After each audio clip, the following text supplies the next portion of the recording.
All right, coaches, let's go ahead and let's talk about Thursday the 13th.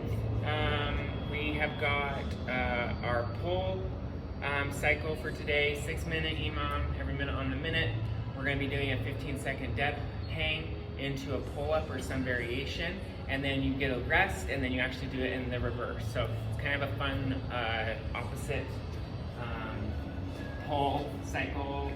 So what I want us to really focus on, or keep our eye out for with our athletes for this one, is when we're in the dead hang, okay? When we're in the dead hang, please make sure that they're gripping the bar completely, okay? So let's get out of this weird paw grip, okay? We want to make sure that we're getting comfortable in this full grip and that we are able to hold our body weight in this full grip, okay? With this, I also want you to try to see if you can get them to completely relax in this passive position, okay? A cue I'll give them is I'll say, I want you to pretend your shoulders are earmuffs and we're trying to put our earmuffs on, okay? So we want to try to get our shoulders as close to our ears as we can and get as low as we can in that dead hang, and then go into those pull-ups or those chin-ups or whatever that looks like, okay? For the workout, we are going to be doing 3 sets, goblet squat, front rack lunge, dumbbell snatches, and overhead walking lunge. So 2 things I want to quickly go over is our overhead walking lunge and the dumbbell snatches. So for the dumbbell snatches for this workout, I do want both heads of the dumbbell to touch the floor, and I do not want their hand to support their thigh. So I've been seeing a lot of this lately, either on our Instagram channels or just when I'm in classes.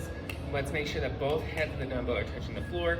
We're not supported here. We have to brace and use good positions to get that dumbbell overhead, okay? And then they can cycle that any way they would like, okay? With the overhead walking lunge, what I really want us to stress, and this will probably be the defining factor of which weight they choose. If you have enough weights in your classes to allow them to use multiple weights, I'm totally fine with that for the overhead squat, because I'd like them to be heavier on the other ones and then move into something lighter for the overhead walking lunge. I want them to have this elbow completely locked out, okay? I do not want us doing overhead lunges with this bend in our knee as we're here.